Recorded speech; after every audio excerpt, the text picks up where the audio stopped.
Hello students, today I am going to explain mole concept from chapter Some Basic Concept of Chemistry. Student, mole concept, before going to introduce mole concept, do you know atomic number and atomic weight of an element? For example, I am writing here, I am taking one element that is silver. Silver is a element and atomic number of silver is 47. Atomic weight of silver 108. This atomic number and atomic weight is always fixed. So this fixed number you know very well. And element is consists of very smallest particle, that is atom. So the very smallest particle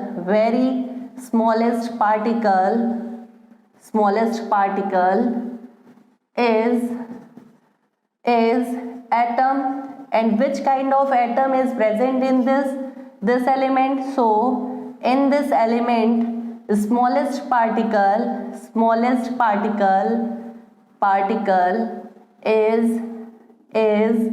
silver atom. Okay, so you know very well, in silver element, the smallest particle which is present is also, this one also, a silver particle, that means silver atom. So if I ask, can you calculate the number of particles present in an silver element? How can you identify, how can you calculate, how can you count the number of particles which consist to make a silver element? You cannot count and I also cannot count.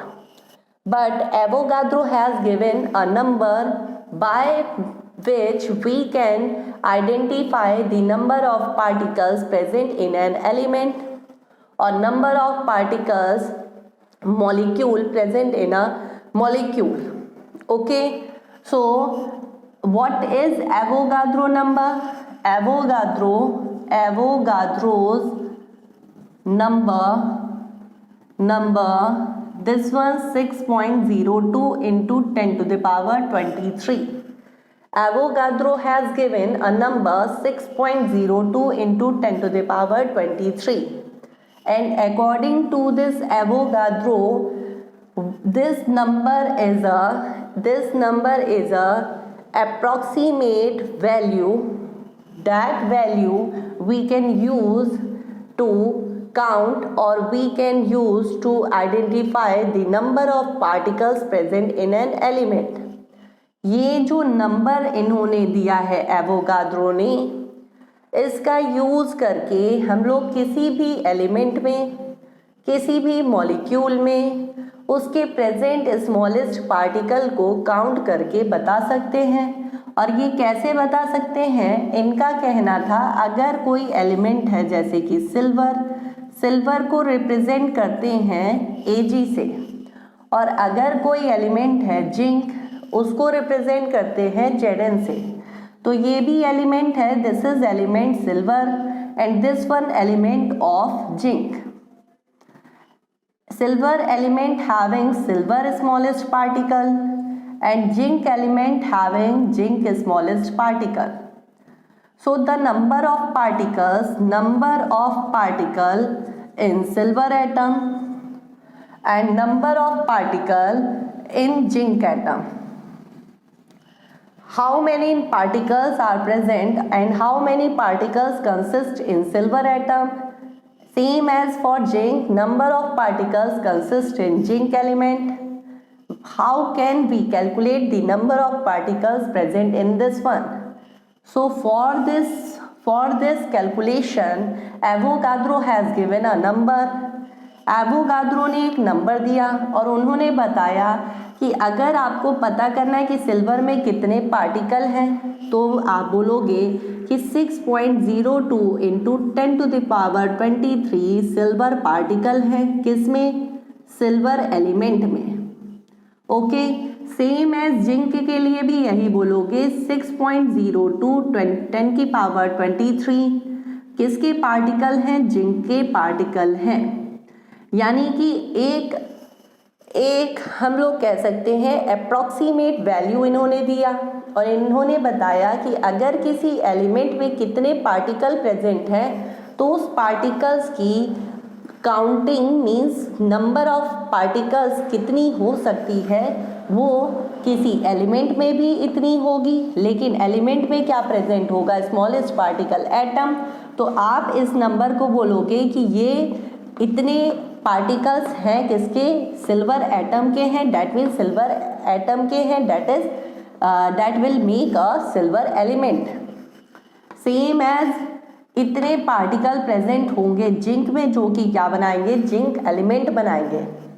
लेकिन अगर हम कहेंगे कि ये एक है ammonia का liquid, ammonium liquid है, मीन्स अमोनिया है केवल इसमें। अब अगर हम कहें कि अमोनिया क्या होता है? अमोनिया क्या एलिमेंट है? नहीं, अमोनिया क्या है? एक मॉलिक्यूल है। ये क्या है? मॉलिक्यूल है। अब इस अमोनिया मॉलिक्यूल में केवल अमोनिया मॉलिक्यूल जो हम बोल रहे हैं उसमें एक ही मॉलिक्यूल तो होगा नहीं। ये जो जितना वॉल्यूम होगा इसमें अमोनिया के कितने मॉलिक्यूल्स प्रेजेंट होंगे उसको भी हम लोग बोलेंगे कि कितने नंबर प्रेजेंट हैं। तो 6.02 इंटू 10⁻23। और क्या प्रेजेंट है? तो अमोनिया मॉलिक्यूल प्रेजेंट है, अमोनिया मॉलिक्यूल प्रेजेंट है। समझ गए? ये जो एवोगाद्रो नंबर है ये किसी भी एलिमेंट में प्रेजेंट पार्टिकल्स को काउंटिंग जो वैल्यू है वो अप्रॉक्सीमेट वैल्यू बताता है कि इतने एटम होंगे। अगर मॉलिक्यूल पूछा जाएगा तो इतने मॉलिक्यूल होंगे। बात समझ रहे हो? नहीं समझे? जैसे मान लो अगर हमारे पास है कहीं पे 2 मोल अमोनिया है NH3, तो अब इसमें नंबर ऑफ अमोनिया मॉलिक्यूल कितने हैं ये क्वेश्चन मार्क है। तो हम लोगों को पता है कि 1 मोल अमोनिया में मॉलिक्यूल होंगे 6.02 इंटू 10⁻23। ये देखो 1 टाइम है, एक है। तो एक मोल में इतने पार्टिकल्स जो होंगे वो किसके होंगे? मॉलिक्यूल ऑफ NH3 के होंगे। अब यहाँ पे कितने मोल लिखा है? 2 मोल। तो 2 मोल NH3 में पार्टिकल्स कितने होंगे? तो फिर आप एवोगाद्रो का यूज करना। 6.02 इंटू 10⁻23 इतना और multiplied by 2 is equals to 12.04 into 10⁻23 इतने होंगे molecule of ammonia.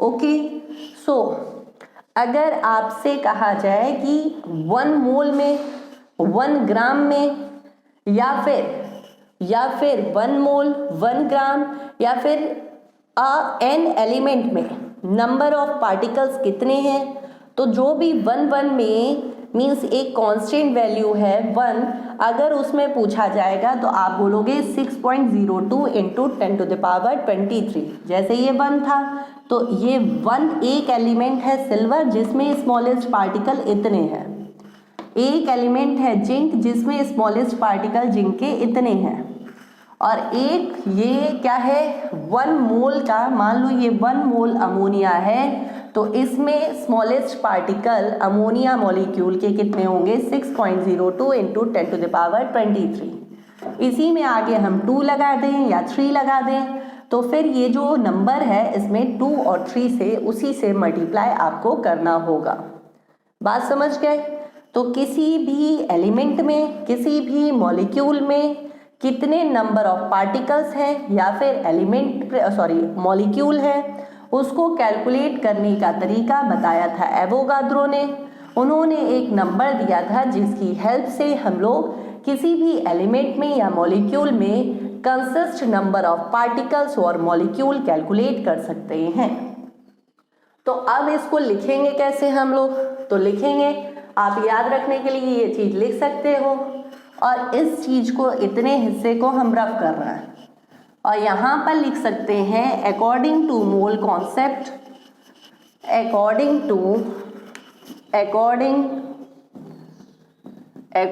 To mole concept, क्योंकि बुक में इसकी डेफिनेशन बहुत घुमा फिरा के है, हम डायरेक्ट आपको सिंपल वे में बता रहे हैं कि है क्या एक्चुअल में।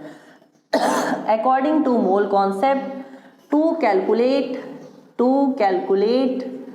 The number of particles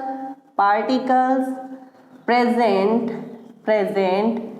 in an element we can use Avogadro's number। ठीक है, हम लोग क्या यूज कर सकते हैं, एवोगाद्रो नंबर यूज कर सकते हैं। ठीक है, सो द नंबर ऑफ ओके, तो क्या है, सो एक minute, so the number of smallest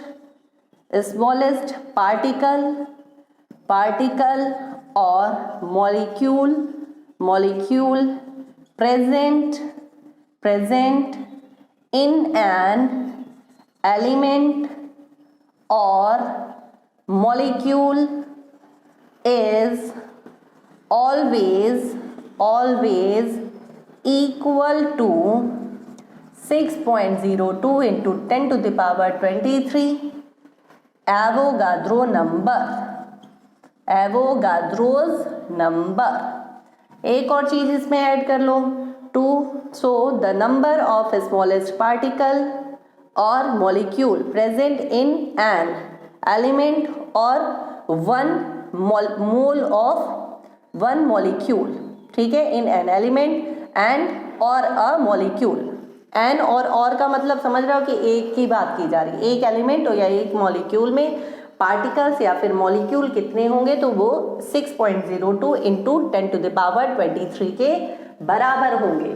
तो ये तो था मोल कॉन्सेप्ट, इसका स्क्रीनशॉट ले लो और एक क्वेश्चन हम मोल कॉन्सेप्ट से रिलेटेड एक्सप्लेन करेंगे जिसका यूज आपको कहीं ना कहीं करना है। ठीक है, तो नोट करिए जल्दी से, हो गया नोट। चलिए अब एक क्वेश्चन लिखिए मेरे साथ। क्वेश्चन है कैलकुलेट दी, क्वेश्चन लिखिए मेरे साथ, क्वेश्चन आपको हम दे देते हैं। तो क्वेश्चन है what is the mass of a sodium atom, what is the mass of a sodium atom present in gram. तो ये क्वेश्चन है जो कि हम यहाँ लिख देते हैं। ठीक है, इसको रफ करते हैं। तो हमने लिखा क्वेश्चन व्हाट इज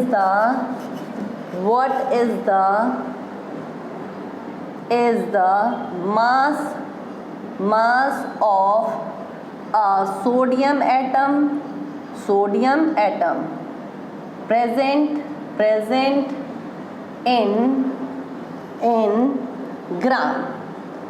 ठीक है, 1 ग्राम में हम लोग एक सोडियम एटम का क्या निकालेंगे, मास निकालेंगे। 1 ग्राम में जितना सोडियम एटम है उसमें से एक सोडियम एटम का क्या निकालेंगे, मास निकालेंगे। तो सबसे पहले आपको पता है we know the mass of 1 gram sodium atom. Sodium समझते हो, Na से रिप्रेजेंट करते हैं। ठीक है, तो जो मास होता है ना, जैसे ये सिल्वर का मास है 108, तो इसकी यूनिट होती है ग्राम, यूनिट होगी इसकी ग्राम पर मोल में, यानी कि 1 पर ग्राम में 108 इसका मास है। मीन्स 108 जो है ग्राम पर मोल है। ठीक है, सॉरी, पर मोल में 108 ग्राम क्या है, सिल्वर है। ओके, वहां पर ये समझ में आएगा।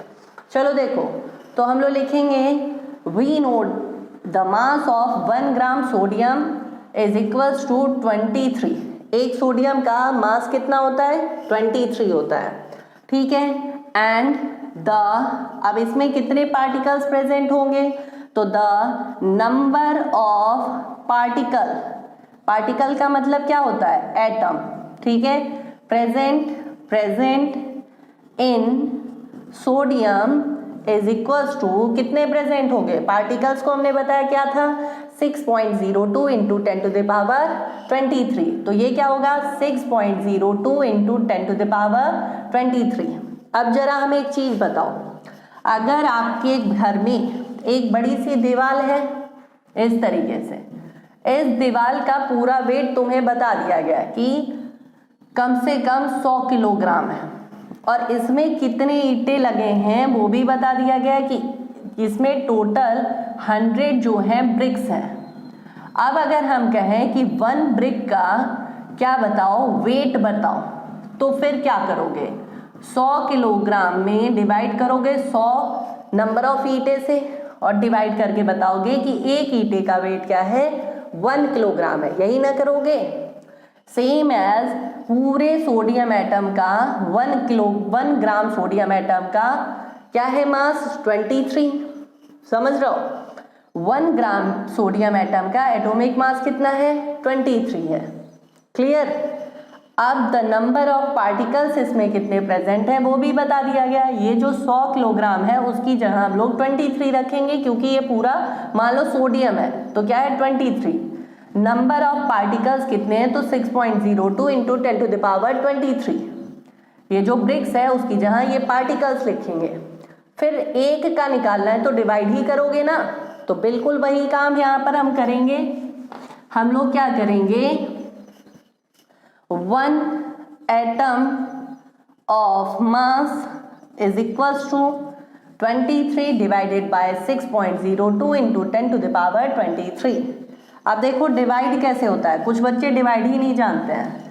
तो देखो 23 ये 10 की पावर है तो नीचे प्लस में है, ऊपर गया माइनस में, और ये 6.02 डिवाइड किया तो हम इसे अप्रॉक्स मान लेते हैं, केवल 6 मान लेते हैं। डिवाइड किया तो 6 3 ज़ा 18, 3 ज़ा बार में किया, और फिर 6 8 ज़ा 48, तो 6.8 into 10 to the power 23 approx, ये इसका मास आ गया, क्लियर। तो पूरे जो सोडियम एटम Na था इसमें एक पार्टिकल का मास हम लोग कैलकुलेट किए हैं कितना 3.8 into 10 to the power -23, clear हो गया, आगे बात समझ में, ओके। चलो तो नोट कर लो, अब इसको समझ लिए होगे तो हम 2-3 आपको क्वेश्चन आपके देंगे जिसको आप लोग करना। अब हम लोग समझेंगे नंबर ऑफ मोल्स। तो क्या होता है नंबर ऑफ मोल, इसका स्क्रीनशॉट लो, ले लिया, चलो वेरी गुड। तो अब नेक्स्ट आपको टर्म हम एक्सप्लेन करेंगे नंबर ऑफ मोल्स। अच्छा, नंबर ऑफ मोल से पहले एक और क्वेश्चन इससे समझा दें, तो चलो एक और क्वेश्चन कर लो। तो चलो एक और क्वेश्चन हम लोग करते हैं। क्वेश्चन है what is the mass of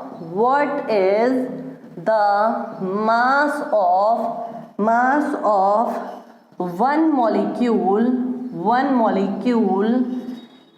of water in gram, ठीक है, ये क्वेश्चन है। तो अब देखो what is the mass of 1 molecule of water in gram। तुम लोग को पता है कि H2O ऑफ मॉलिक्यूलर मास कितना होगा, H2O का मॉलिक्यूलर मास निकालने आता है। H2O, H का एटॉमिक वेट 1, 2 टाइम है तो इंटू में 2, O का एटॉमिक वेट 16, सॉल्व किया तो 18, इतना आया। अब नंबर ऑफ, अब यहाँ मॉलिक्यूल है तो number of molecules present in 1 gram of water, कितने मॉलिक्यूल होंगे वही करेंगे। एवोगाद्रो नंबर की किसी भी चीज में 1 ग्राम में अगर पूछा जाए एटम तो 6.02, 1 ग्राम में मॉलिक्यूल तो 6.02 वही होगा। तो 6.02 इनटू में क्या होगा 10 की पावर 23। अब 1 मॉलिक्यूल ऑफ वाटर, तो फिर कैसे लिखेंगे the mass of one molecule of water, क्या करोगे, वही काम करोगे, 18 में डिवाइड करोगे 6.02 इंटू 10 टू द पावर 23 से। क्लियर, समझ रहे हो? तो अब डिवाइड किया और जो भी वैल्यू आएगी वो आपकी किसकी होगी, वन वाटर मॉलिक्यूल की क्या होगा, क्या होगा, मास होगा। क्लियर हो गया, समझ में आ गया? अब इसको डिवाइड करो तो अप्रोक्सीमेट हम कर देते हैं 6 3 18, 3 into 10 to the power -23। Okay, समझ गए क्वेश्चन? इस टाइप के क्वेश्चन करके रखना, स्क्रीनशॉट लो। Very good. तो अब हम लोग नेक्स्ट अपना समझेंगे। नेक्स्ट है नंबर ऑफ मोल्स। इसको रफ करते हैं, बहुत इंपॉर्टेंट है नंबर ऑफ मोल।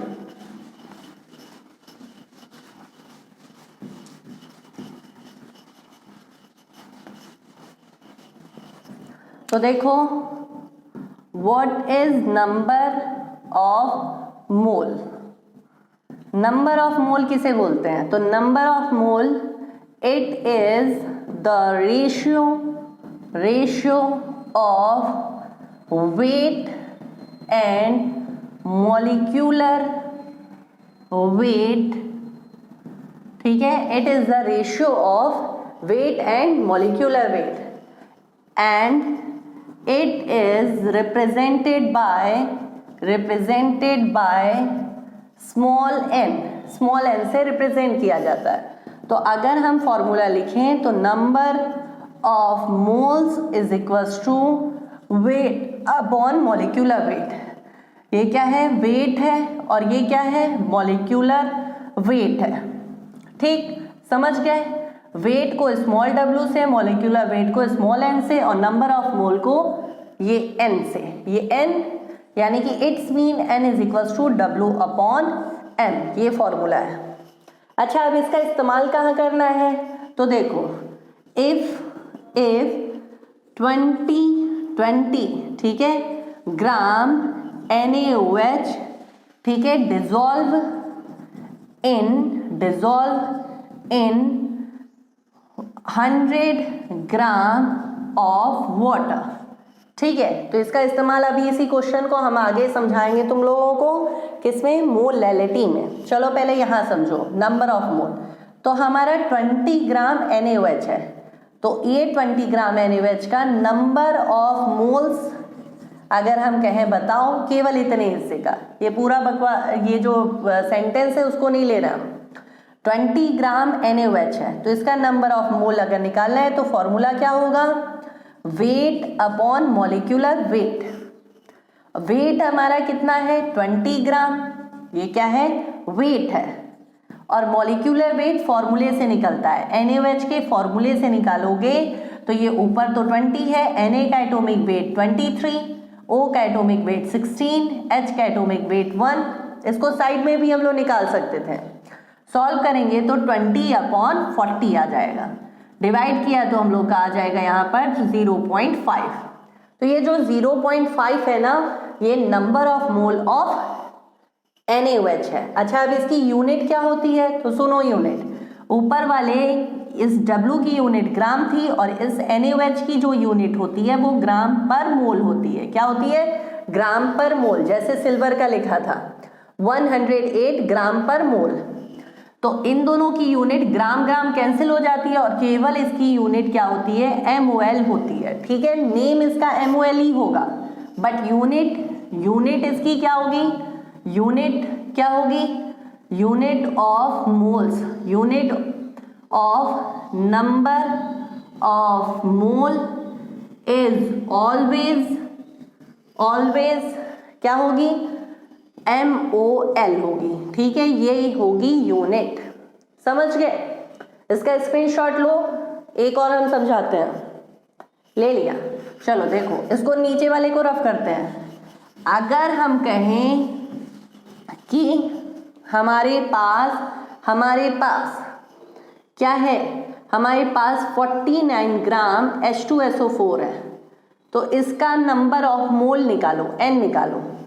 तो हम लोग क्या लिखेंगे, 49 जो है वो क्या है, वेट है 49 ग्राम, और मॉलिक्यूलर वेट फॉर्मूले से निकाल सकते हो H2SO4 का। H का एटॉमिक वेट 1, इनटू में H2 टाइम है तो 2, S का एटॉमिक वेट 16, ओके सॉरी यहाँ पर S का एटॉमिक वेट 32, ये गिवन होगा don't worry. O atomic weight 16 और O 4 टाइम है तो इनटू में 4, सॉल्व करोगे तो 98 आ जाएगा। इसकी यूनिट क्या होती है? ग्राम पर mol मोल। अब small n is equals to क्या होगा? Weight upon molecular weight 49 upon 98, और ये ग्राम पर मोल था और ये क्या था? ग्राम में। इसको भी डिवाइड किया तो 0.5 mol मोल आ जाएगा। समझ गए? तो नंबर ऑफ मोल्स ये अलग टॉपिक है जिसमें आपको क्या पता होना चाहिए, किसी भी एलिमेंट का, किसी भी सॉल्यूट का या फिर किसी भी सब्सटेंस का मॉलिक्यूलर वेट पता होना चाहिए और वेट पता होना चाहिए, जिसके रेशियो को आप सॉल्व करके क्या निकाल सकते हो? उसके नंबर ऑफ मोल्स। आगे बात समझ में? तो स्क्रीनशॉट लो। अब हम लोग नेक्स्ट समझेंगे मोलैरिटी। रफ करते हैं हम इसे। तो देखो बहुत इंपॉर्टेंट है ये सारे टर्म्स, क्योंकि ये कहीं ना कहीं आपके चैप्टर में यूज होने हैं। तो देखो मोलैरिटी किसे बोलते हैं?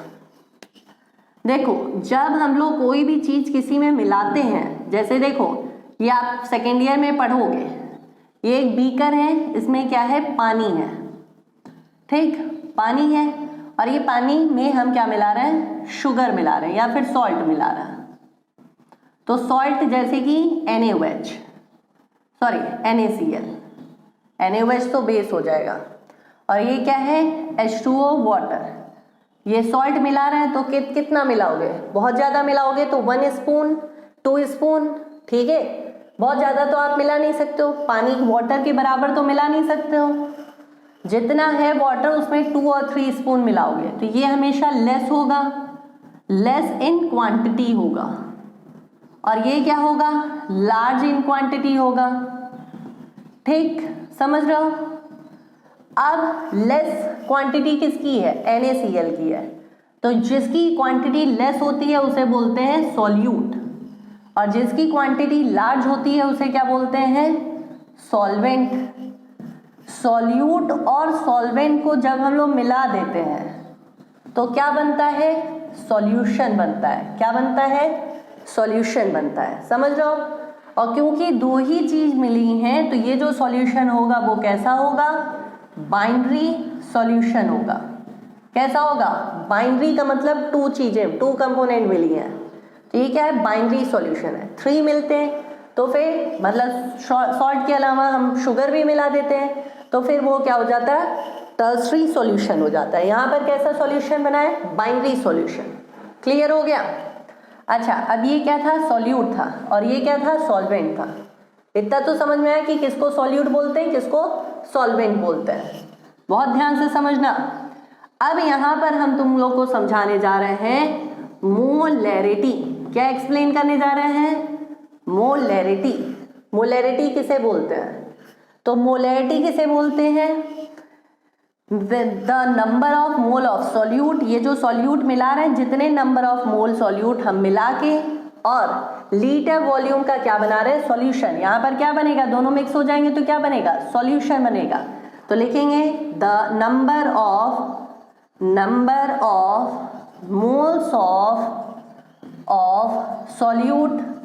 सॉल्यूट है ना, इसको इसमें मिक्स किया, ठीक है। डिसॉल्व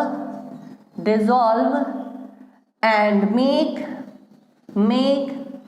पर लीटर वॉल्यूम ऑफ सॉल्यूशन। जो सॉल्यूशन बनाया है वो पर लीटर वॉल्यूम मीन्स मिक्स करके हम लोग लीटर वॉल्यूम का सॉल्यूशन बना लिया। ml में बनाए तो उसको लीटर में हम लोग कन्वर्ट करके पॉइंट इतने समथिंग लीटर बोल देंगे। तो number of mole of solute जिसको डिसॉल्व करके पर लीटर वॉल्यूम का सॉल्यूशन बनाया जाता है उसको क्या कहते हैं? Called molarity. क्या बोलते हैं? मोलैरिटी बोलते हैं, समझ गए। And it is represented by capital M, molarity किससे रिप्रेजेंट की जाती है? कैपिटल एम से रिप्रेजेंट की जाती है। बात समझ रहे हो? बहुत ध्यान से समझना। तो अब इस डेफिनेशन के अकॉर्डिंग फॉर्मूला क्या होगा? तो नंबर ऑफ सॉरी, यहां पर हम लोग क्या फॉर्मूला लिखेंगे, क्योंकि हम लोग मोलैरिटी कर रहे हैं ना, तो molarity is equals to number of moles of solute upon volume, किसमें? लीटर में। समझ गए कि number of mole of solute dissolve किया पर लीटर वॉल्यूम का सॉल्यूशन बनाया। अब नंबर ऑफ मोल्स को हम लोग किससे लिखते हैं, रिप्रेजेंट करते हैं? तो स्मॉल एन से, अभी बताया ना। और वॉल्यूम आपका किससे है? वी से। और ये किससे रिप्रेजेंट होगा? तो कैपिटल एम से, इससे रिप्रेजेंट होगा।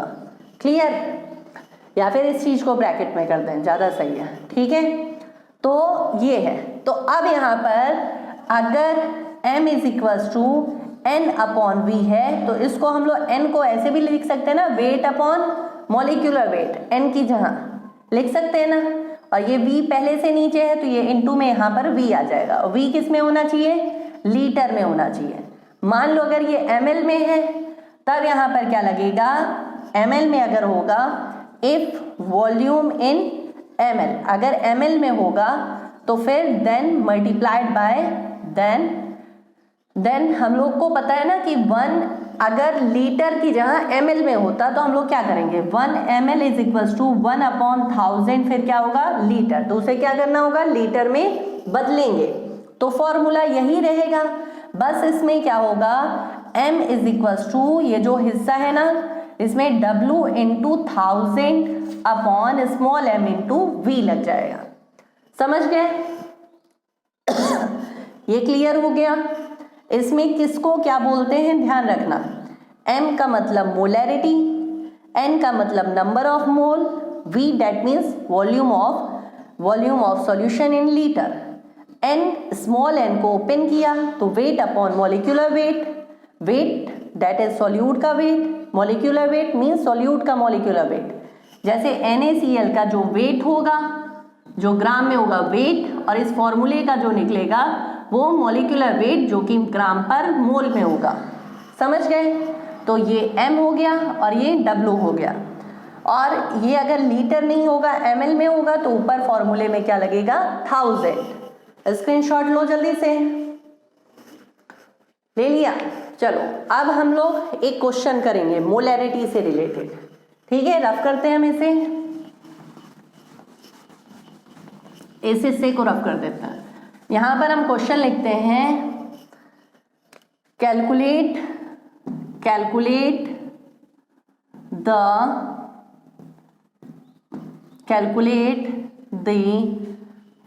मोलैरिटी, जिसको हम लोग कंसंट्रेशन भी बोलते हैं, concentration. Calculate the concentration of 40 gram NaOH used to dissolve in 120 ml of water। ठीक है, कैलकुलेट करना है कंसंट्रेशन, जिसको क्या बोल सकते हैं? मोलैरिटी भी बोल सकते हैं। क्या बोल सकते हैं? मोलैरिटी। तो अब ये 40 ग्राम NaOH है, तो सबसे पहले क्वेश्चन में क्या किया करो? गिवन लिखा करो, गिवन दैट ये 40 ग्राम है, तो स्मॉल w कितना है? 40 ग्राम। किसका है? NaOH का है, तो इसका मॉलिक्यूलर वेट NaOH का निकाल सकते हो। Na का एटॉमिक वेट 23, O का 16, H का 1, और इसको निकाला तो क्या हो गया? 40 आया। ये भी 40 आया, और किस में होगा? ग्राम पर मोल में होगा। क्लियर हो गया? ये दोनों वेट और मॉलिक्यूलर वेट किसके थे? सॉल्यूट के थे, जो कि क्या है? NaOH है। समझ रहे हो? 120 ml मीन्स वॉल्यूम क्या है? 120 ml है। ठीक है, वॉल्यूम क्या है? 120 ml है। अब आपको ml को लीटर में बदलने आता है? नहीं तो डायरेक्ट फॉर्मूला लगा दो। कौन सा फॉर्मूला लगाओगे? ये फॉर्मूला। ठीक, आप लिखोगे क्या पूछा गया है, molarity is equals to question mark, तो molarity is equals to formula weight upon molecular weight into V, और ये अगर ml में तो पर 1000 इसमें पुट कर देना, तो m is equals to small w की जगह 40, स्मॉल m की जगह भी 40, देखो w 40 ग्राम है और m 40 ग्राम पर मोल है, समझ गए, और ये ग्राम में है और ये क्या हो गया, ग्राम पर मोल में है, इनटू में ऊपर 1000, वॉल्यूम किस में था आपका, ml में था, तो लीटर के लिए 1000 लगा, अब वॉल्यूम आपका लीटर में है, क्या है 120।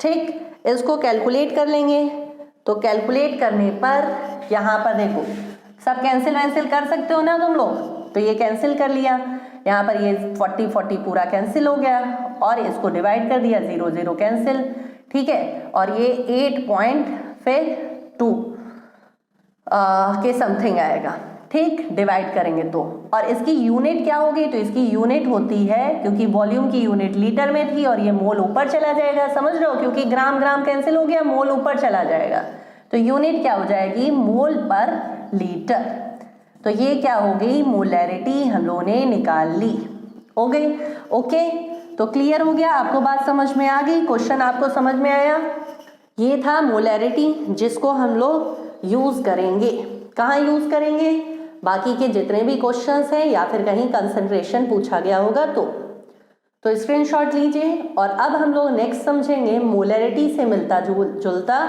मोलैलिटी, नेम इसमें RITY है, और नेक्स्ट समझेंगे MOLALITY, तो स्क्रीनशॉट लीजिए, ठीक है, थैंक यू।